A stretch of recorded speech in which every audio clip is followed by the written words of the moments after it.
vous invite à ouvrir vos Bibles dans le livre des psaumes. Et nous allons lire ensemble le psaume 90.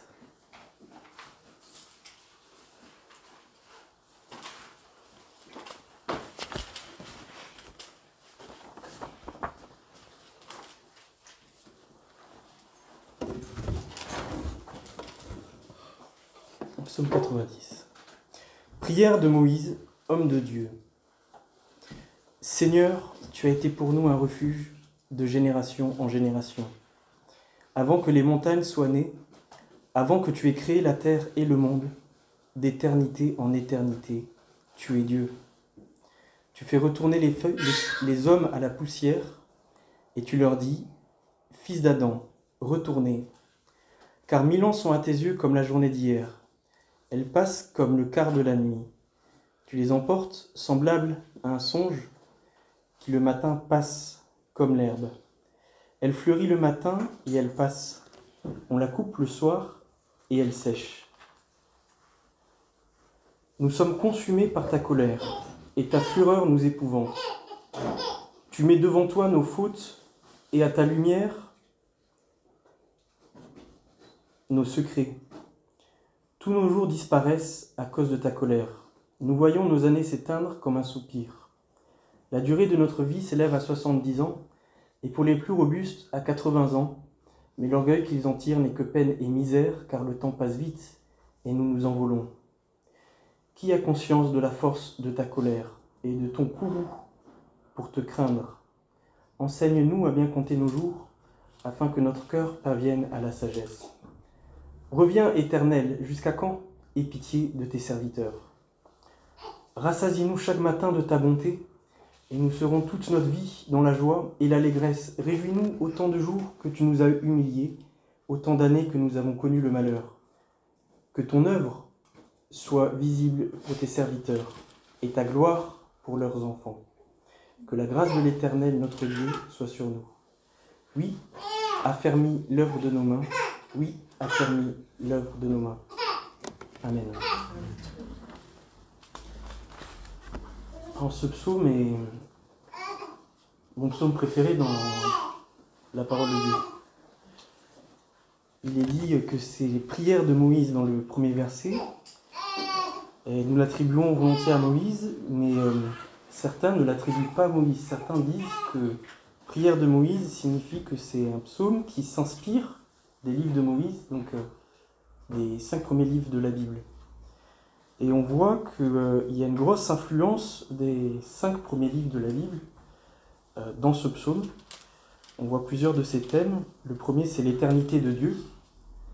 Et Dieu s'est révélé à Moïse comme sous le tétragramme Yahvé, qu'on traduit dans certaines anciennes Bibles aussi Jéhovah, mais qui est le verbe être, et qu'on a traduit dans nos Bibles contemporaines l'Éternel. On voit aussi l'idée que Dieu renvoie les hommes à la poussière. Donc on voit une allusion à la Genèse, quand Dieu dit à Adam, tu es poussière, tu retourneras à la poussière. On voit également une allusion à l'âge de l'homme. On se souvient que dans la Genèse, Dieu dit au temps de Noé, l'homme ne vivra pas plus de 120 ans. Et ici, c'est ce que Moïse dit. Et si ce psaume a été écrit du temps de Moïse, on se rend compte que la condition humaine n'a pas vraiment changé. Même avec la science, passé 80 ans, la vie est peine et misère. On gagne en temps de vie, mais pas forcément en qualité de vie. Il y a un autre thème qui vient du Pentateuque, c'est la gloire de Dieu. À la fin, il finit là-dessus. Montre ton œuvre à tes serviteurs et ta gloire à leurs enfants. Et ce thème de la gloire de Dieu, souvenons-nous, il est présent sur le mont Sinaï quand Israël voit la gloire de Dieu, mais quand aussi la gloire de Dieu rayonne sur le visage de Moïse. Donc le thème de la gloire de Dieu n'est pas partout dans l'Ancien Testament, mais il est vraiment présent dans le Pentateuque. Donc un psaume soit écrit par Moïse, soit qui s'inspire des livres de Moïse. Alors, ce que je vous propose ce matin, c'est de voir 5 points sur ce psaume. Ce qu'il y a au centre du psaume, donc la vanité de la vie humaine, sa fragilité. Le deuxième point, l'éternité de Dieu. Dieu qui est éternel et qui est notre secours, qui donne, le Dieu éternel qui donne à l'homme mortel un secours, mais aussi la joie et sa grâce. Un troisième point, une comparaison entre ce psaume et les livres de sagesse, notamment l'Ecclésiaste, avec ce thème de la gloire. Et un quatrième point, apprendre de ce psaume, changer peut-être notre regard sur la vie à partir de ce psaume, questionner notre regard contemporain sur notre existence. Et puis, cinquièmement, la fin de ce psaume, c'est le travail, donc l'ouverture sur la vie du quotidien. Donc le premier point, la vanité de la vie humaine. C'est un psaume qui met l'accent sur le fait que l'homme passe vite. Il y a cette image de l'herbe qui pousse le matin et qui passe. Alors au niveau de la traduction, on peut traduire qui pousse, pas qui passe. On hésite sur la traduction. Donc si c'est qu'elle passe, on met l'accent sur la vanité de la vie, le fait qu'elle passe vite. Si c'est qu'elle pousse, on met l'accent sur le fait que ça se renouvelle. Donc l'herbe chaque matin pousse, et le soir on la coupe, et ensuite elle sèche. Puis le matin elle repousse, le soir on la coupe et elle sèche. Et ça serait une manière de mettre en parallèle l'éternité de Dieu avec l'humanité qui sans cesse se renouvelle dans un cycle. Ce qui ne change rien pour nous. La vie passe et le soir on la coupe et elle sèche. Il y a le retour à la poussière dans le verset 3. Et il y a des termes un peu plus forts. Verset 7, nous sommes consumés. Verset 9, nos jours disparaissent. Et ces deux termes nous renvoient à la colère de Dieu. Nous dit-il au verset 7, nous sommes consumés par ta colère et nos jours disparaissent à cause de ta colère. Comme si cette condition de l'homme qui est d'être vain, de passer, c'est une condition qui est due à la colère de Dieu. Et donc il ne s'agit pas d'une colère qui s'exprime avec force, avec rage, d'un sentiment, mais il s'agit de quelque chose qui pèse sur l'homme, sur toute sa vie, de telle sorte que l'existence de l'homme tend à s'éteindre. Et c'est ce qu'il dit au verset 9 avec cette image du jour qui baisse, comme une lumière qui baisse, comme une extinction lente, une colère qui ne s'exprime pas par une explosion, mais comme un poids sur l'homme et qui provoque une extinction lente, mais sûre et irréversible. Tous nos jours disparaissent à cause de ta colère, nous voyons nos années s'éteindre, comme une lumière qui s'éteint, ou comme un soupir. Et donc là, on voit une allusion forte à ce thème du Pentateuque qui est le péché originel. Ici, il ne s'agit pas de nos fautes qui provoquent notre mort, mais de la faute de l'humanité qui est incarnée dans la faute que Adam a commise avec Ève dans le jardin d'Éden. Et ce qu'il dit, c'est que toute l'humanité est sous la colère de Dieu, c'est sa condition, c'est la condition de sa vie, de vivre sous la colère de Dieu. Et donc de devoir être dans cette condition-là, de voir sa vie s'éteindre. Alors quand on est jeune, on est au matin de la vie, l'herbe pousse, et donc on n'en prend pas conscience, et dès qu'on passe midi, et que l'herbe s'arrête de pousser, on est dans ce lent déclin. Et le psalmiste dit, ceci c'est la colère de Dieu qui s'exprime sur nous. Il dit au verset 10, le temps passe vite, et nous nous envolons. Et donc il arrive très vite à cette exclamation au verset 11 et 12, puisqu'il ne veut pas rester juste sur ce constat qui est assez négatif, qui nous pousserait à déprimer si on s'arrête là, mais il va après proposer quelque chose de très pratique. Verset 11, qui a conscience de la force de ta colère et de ton courroux pour te craindre? Et je vais vous lire dans une version plus fondamentale, parce que ça c'est second 21. Et la seconde 1910 nous exprime les choses de la manière suivante. Qui prend garde à la force de ta colère et à ton courroux, selon la crainte qui t'est due. Selon la crainte qui t'est due. Donc, ce que le psalmiste est en train de dire là, dans une prière, il n'est pas en train d'enseigner, il est dans une prière, il est en train de dire que craindre Dieu à cause de sa colère, c'est quelque chose qui lui est dû, comme un honneur qui lui est dû. En tout cas, c'est la crainte que l'homme doit à Dieu, d'avoir conscience de cette colère. Et après, il dit « Enseigne-nous à bien compter nos jours ». Et ce verset, on l'utilise souvent, « Enseigne-nous à bien compter nos jours » dans un sens d'organisation, de bien planifier sa vie. Mais ici, « Enseigne-nous à bien compter nos jours », ça veut dire « Fais-nous prendre conscience à quel point nous passons vite pour te craindre comme on doit le faire, comme on devrait le faire. » Donc ce que le psalmiste est en train de dire, c'est que l'homme qui croit en Dieu, qui aime Dieu, il prend conscience de sa condition commune, d'être sous la colère de Dieu à cause du péché et d'être sujet à la mort. Et c'est quelque chose qu'on doit apprendre, et qu'on doit apprendre de Dieu. On a chanté « Enseigne-nous tes voies ». Et notre société a beaucoup à apprendre de ce psaume parce que nous faisons le maximum pour oublier cette question ou pour différer l'heure. On veut gommer nos rides, on veut teindre nos cheveux blancs, on veut passer toujours pour quelqu'un de jeune parce qu'au fond, on ne veut pas affronter cette question. Et c'est normal vu qu'on n'a pas d'espérance dans notre société, puisqu'on ne croit en rien, si ce n'est en nous-mêmes et dans le fait de profiter de la vie. Mais celui qui croit en Dieu n'a pas cette crainte-là. Celui qui croit en Dieu craint Dieu, et ça fait partie de son culte de regarder sa vie et de considérer qu'on est sous la condamnation de Dieu collectivement, même si individuellement on est sous la grâce, collectivement. Enseigne-nous à bien compter nos jours. Mais il ne s'arrête pas là, comme pourraient le faire peut-être les livres de sagesse, comme l'Ecclésiaste, mais il va tourner le regard ensuite vers Dieu, vers le Dieu qui est éternel et qui, lui, est le secours de l'homme.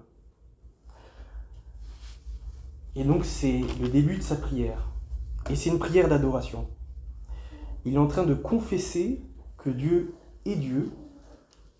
Ça, c'est une lapalissade, mais Dieu est Dieu, forcément. France est France, et mon téléphone est un téléphone de Dieu est Dieu, forcément. Mais qu'est-ce que ça veut dire ? Ça veut dire de reconnaître à Dieu tous ses attributs, tout ce qu'il est. Et notamment son éternité. Avant que le monde soit né, que les montagnes soient nées, que tu aies créé le monde d'éternité en éternité. Tu es Dieu. Et on voit là cet homme qui sait qu'il est mortel et qui se tourne vers Dieu dans l'adoration en disant « Toi, tu as été notre refuge de génération en génération, depuis le commencement, avant la création du monde, d'éternité en éternité, tu es Dieu. »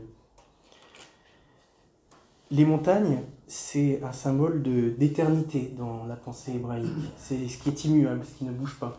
Quand Jésus dit « Celui qui a la foi déplacera les montagnes », déplace ce qui est immuable, ce qui ne peut pas bouger. Et là, Dieu est d'éternité en éternité, avant que le monde soit créé. Dieu est celui qui voit les générations passer à une vitesse qu'on n'imagine pas.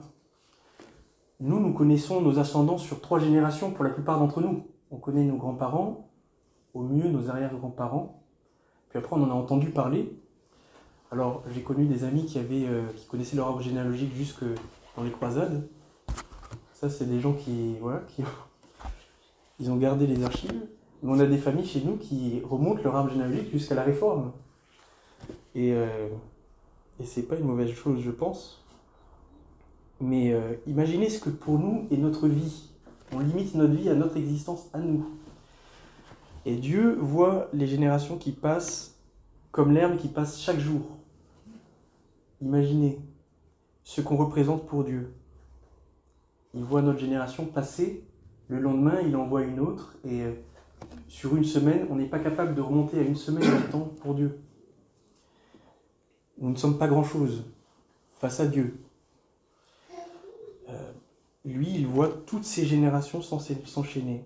Nous, on est centré sur nous-mêmes, en disant ma vie, ma pauvre vie, ma vie qui va finir, ou ma vie qui... Mais Dieu, il voit les générations comme une journée, comme passant en une journée. Même plus que ça, 1000 ans sont à tes yeux comme un jour. Alors, dans un jour de Dieu, imaginez combien de générations se succèdent. 30, 40, 50, c'est un jour de Dieu. Donc on représente 1 heure de la vie de Dieu. On n'est pas grand-chose. On dit ça non pas pour déprimer, mais pour se rendre compte pour bien compter nos jours, pour se rendre compte de ce que nous sommes réellement, et surtout de qui est Dieu. Dieu est ce refuge de génération en génération. Donc il voit ces générations-là, et pour chacune d'entre elles, il est un secours et un refuge. Et on voit l'homme qui prend conscience de sa condition devant Dieu, dans ce psaume, et qui crie à Dieu. Et son cri répond au cri de Dieu, puisque le cri de Dieu, c'est retourner à la poussière. Au verset 3. Et au verset 13, l'homme crie « Reviens, Éternel. Jusqu'à quand aie pitié? Rassasie-nous. » Alors au cri de Dieu qui envoie l'homme à son destin, on a le cri de l'homme qui implore Dieu et qui veut que Dieu le rassasie.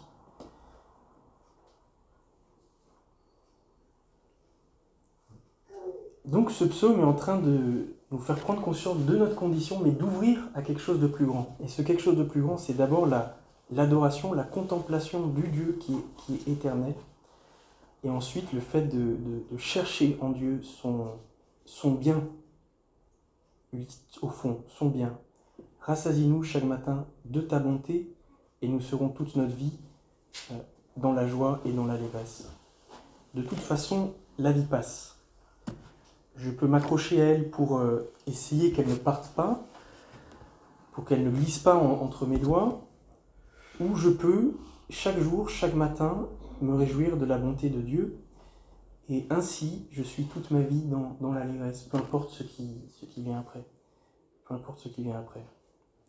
Donc à ce chaque matin de l'herbe qui passe, et qui est coupée et qui sèche, nous avons l'occasion de vivre ce chaque matin rassasié de la bonté de Dieu, et donc toute notre vie dans la joie, et toute notre vie dans l'allégresse. L'éternité de Dieu, c'est notre ligne de mire dans notre condition mortelle. Un troisième point,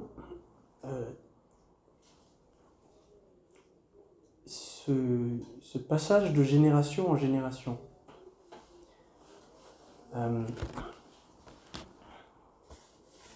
Changer notre regard sur la vie. On a un regard individualiste sur l'existence de notre société. Donc on se préoccupe de nous-mêmes. Et on ne se préoccupe pas forcément de ce qu'on lègue aux enfants. Les gens responsables se préoccupent de ce qu'ils lèguent aux enfants. Mais dans les temps d'autrefois, les gens se préoccupaient surtout de leur descendance. Parce qu'ils avaient conscience que la vie était passagère, parce qu'on mourrait plus facilement. J'ai connu des personnes qui m'ont raconté, dans certains villages de pays peu développés, on côtoie la mort tous les jours, parce qu'il y a toujours quelqu'un qui meurt. Dans un village de 10 000 habitants, on entend chaque jour, voilà, un tel est mort. Et parfois des jeunes, des enfants, de maladies, de tout. On côtoyait beaucoup plus la mort, et donc on s'intéressait à notre descendance. Et souvenez-vous, dans le livre de la Genèse, il y a Sarah qui dit cette chose, Genèse 30, Rachel, donne-moi des enfants ou je meurs. Rachel, dans Genèse 30.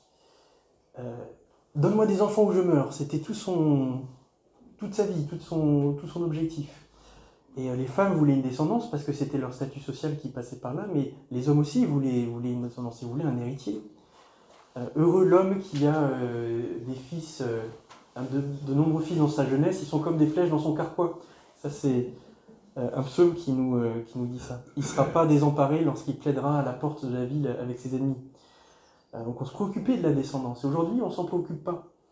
On est dans une société individualiste, on pense à nous, et on ne pense pas à ce qu'il y a après. Et on a tendance aussi à faire des choix en ne se préoccupant pas du monde qu'on laisse après à la génération d'après, ou à la société qu'on laisse. Tout s'arrête avec nous. Ça, c'est une société individualiste. Mais ce psaume nous rappelle que pour le croyant, le fait de prendre conscience du fait qu'on passe vite, mais aussi que Dieu voit non pas juste ma vie, mais des générations qui se succèdent, ça nous pousse à réfléchir et à se dire j'ai ma place dans cette succession de générations, j'hérite de choses avant, mais je transmets aussi après. Je transmets aussi après. Et vous savez que la démographie en Europe n'est pas très bonne, mais il y a une démographie qui est négative, puisque les femmes font moins de 2 enfants. On fait moins de 2 enfants par femme, sauf en France, dans toute l'Europe. Donc les Français ne font plus d'enfants, ou de plus en plus tard, et souvent qu'un seul, histoire d'avoir quelqu'un.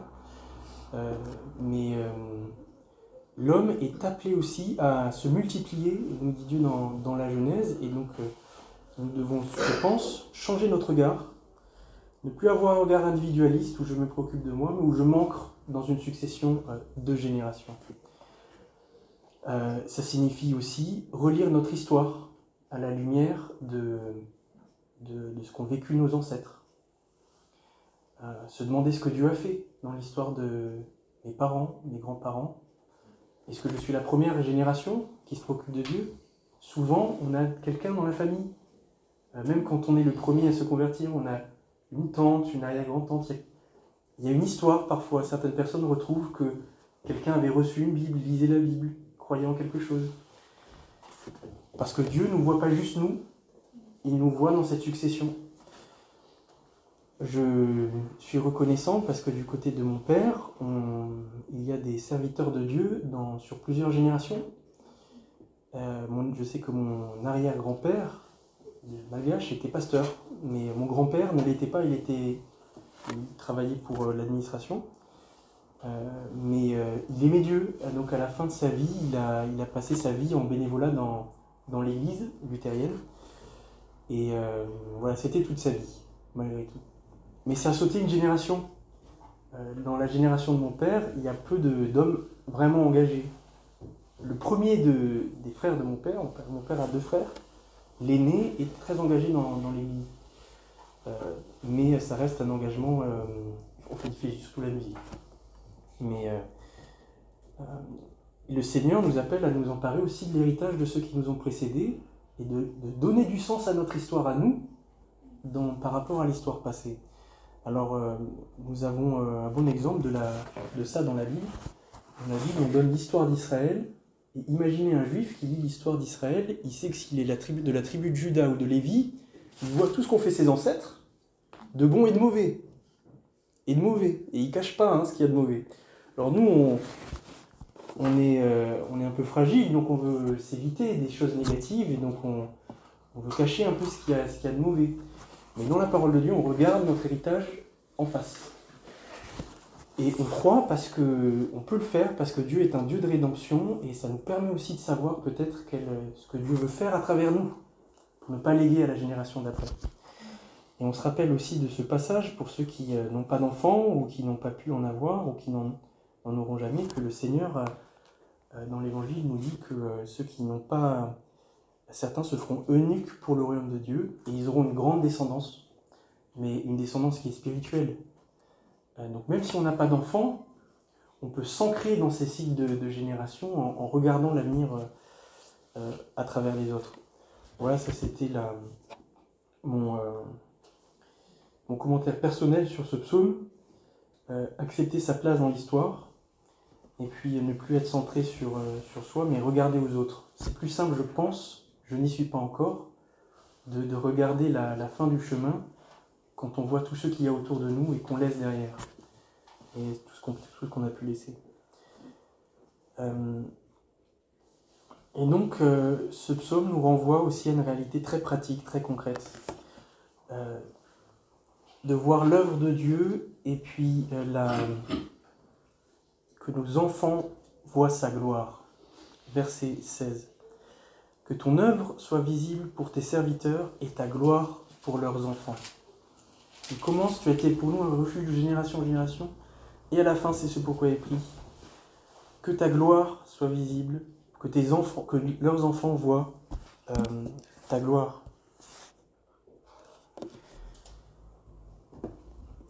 Donc il aboutit sur quelque chose de pratique. Voir l'œuvre de Dieu, contempler son activité à lui, et puis être centré sur sa gloire. Et je veux finir par la gloire de Dieu, je le garde en réserve un peu, et on va passer rapidement sur l'aspect pratique. Ce psaume, c'est une prière quotidienne, je pense. Alors j'ai lu que ce psaume était utilisé dans certaines cérémonies funéraires, dans certains moments de l'histoire de l'Église, mais je pense que ce psaume est plutôt une prière quotidienne. Il commence par Dieu, il confesse notre péché, la colère de Dieu, il nous recentre, donne du sens au monde qui nous entoure, à la vie. Et puis après, il revient sur des choses concrètes. Rassasie-nous chaque matin de ta bonté. Et puis, affermis l'ouvrage de nos mains. Oui, affermis l'ouvrage de nos mains. Comme si on avait prié tout ça pour ensuite faire notre œuvre quotidienne, notre travail quotidien. Donc l'homme n'est pas fait pour contempler Dieu ou pour tourner en rond autour des questionnements autour de sa vie ou de l'existence ou de la mort, mais il doit à un moment agir, travailler, et c'est ce que dit ce psaume. Il nous envoie au travail, il nous envoie au boulot, pour que nos esprits soient préoccupés par aussi le fait d'agir comme Dieu agit, mais aussi de soumettre notre œuvre, notre travail à Dieu pour que notre travail soit béni par Dieu. Donc moi j'ai affermi, d'autres versions disent béni l'œuvre de nos mains. Donc un psaume du quotidien. Ça a été ma prière quotidienne à une période, je le priais, je l'avais appris par cœur et je le priais tous les jours. Le matin, c'était ma prière. Et on vous encourage à aussi prier ce psaume quotidiennement. Donc pour finir, la gloire de Dieu et une comparaison entre ce psaume et la littérature de sagesse. La littérature de sagesse, c'est les Proverbes, Job, l'Ecclésiaste, des livres de la Bible qui réfléchissent sur le sens de la vie et qui parlent notamment, qui essayent de voir la réalité en face. Notamment cette question-là de la vanité de la vie humaine. Mais souvenez-vous, dans l'Ecclésiaste, la conclusion de l'Ecclésiaste, de mémoire, j'ai mis 3 points. Profiter du jour présent, profite de ta jeunesse, c'est ça. Mais craindre Dieu et travailler. Jette ton pain à la surface des eaux, car tu ne sauras pas ce qu'il adviendra. Donc ça, c'est la conclusion de la littérature de sagesse, quand on constate que la vie humaine est vaine, qu'elle passe. Donc, jouis de l'existence, chrétiennement, travaille et fais tout ce que ta main trouve à faire, et puis crains Dieu. Et ici aussi, il nous dit crains Dieu, puisque c'est ce qu'on a lu au verset 11, pour que notre cœur parvienne à la sagesse. Et le psaume 90 va beaucoup plus loin que le livre de l'Ecclésiaste. Parce que le psaume 90, nous l'avons vu, nous centre sur contempler l'éternité de Dieu. Et puis, il va parler tout à la fin de ce thème de la gloire et des œuvres de Dieu. Comme si, puisque notre vie est passagère, notre plus grand bien, c'est de connaître la gloire de Dieu. Et la gloire de Dieu, dans l'Ancien Testament, c'est la présence de Dieu. Ce qui est la gloire, c'est la présence de Dieu même, quoi. C'est son identité, la gloire. C'est-à-dire connaître Dieu. Autrement dit, il nous dit avec ce psaume qu'il n'y a pas de plus grand bien, au final, que de connaître Dieu. Et cette prière du verset 16 est accomplie dans le Nouveau Testament par la venue de Jésus. Que ton œuvre soit visible pour tes serviteurs et ta gloire pour leurs enfants. Souvenez-vous de la transfiguration quand Jésus est glorifié face aux disciples. À ce moment-là, cette parole, ce verset, cette prière s'est accomplie lorsque le peuple d'Israël priait que ton œuvre soit visible pour tes serviteurs et ta gloire pour leurs enfants. Lorsqu'ils ont vu Jésus transfiguré, c'est là qu'ils ont vu la gloire de l'Éternel. Souvenez-vous ce que dit Paul dans la deuxième épître aux Corinthiens, chapitre 3. Il parle de la gloire de Dieu, révélée en Christ. Et il dit que la gloire de Dieu dans l'ancienne alliance, elle est gravée sur des pierres. Et dans la nouvelle alliance, elle est gravée dans des cœurs de chair. Dans l'ancienne alliance, c'est une alliance du commandement, donc de la condamnation. Et dans la nouvelle alliance, c'est une alliance de justice.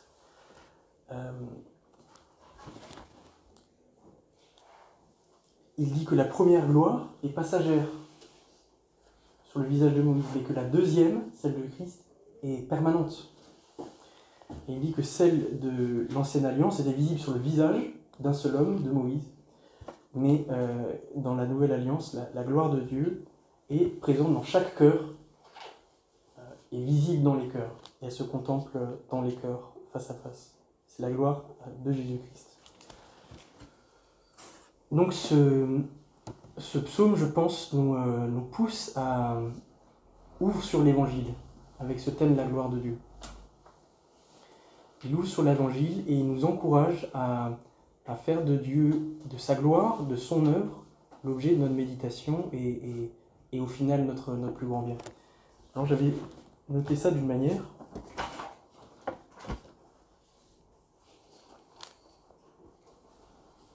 Voilà, se préoccuper de sa gloire, préoccuper notre esprit de sa gloire et s'occuper chaque jour au travail. Donc, pour conclure, le Seigneur nous demande d'avoir crainte de lui, en ayant conscience qu'on est sous sa colère, qu'on est sujet au jugement, qu'on est passager. C'est cela notre sagesse, mais de ne pas s'arrêter là, d'aimer Dieu, trouver en lui son secours, notre joie, notre paix, et surtout se préoccuper de sa gloire et s'occuper chaque jour. Et si on fait cela, on sera conscient de notre mortalité, mais confiant en Dieu. On sera peiné, miséreux, passé 80 ans, mais on sera rassasié de joie et de paix. Elsa n'est pas d'accord. Mais tu n'as pas 80 ans encore. Mais rassasié de joie et de paix, c'est ce qui compte. Mais certains vivent difficilement dans leur corps avant cela. Hein. On sera une génération passagère sur cette terre, mais qui contemple le Dieu éternel. Et on sera une génération qui se contente de travailler tranquillement, humblement, mais qui possède un trésor éternel, que rien ne peut acheter, mais qui nous a été donné en Jésus-Christ par l'Évangile et qui fait toute notre joie. Et je vous invite à prier.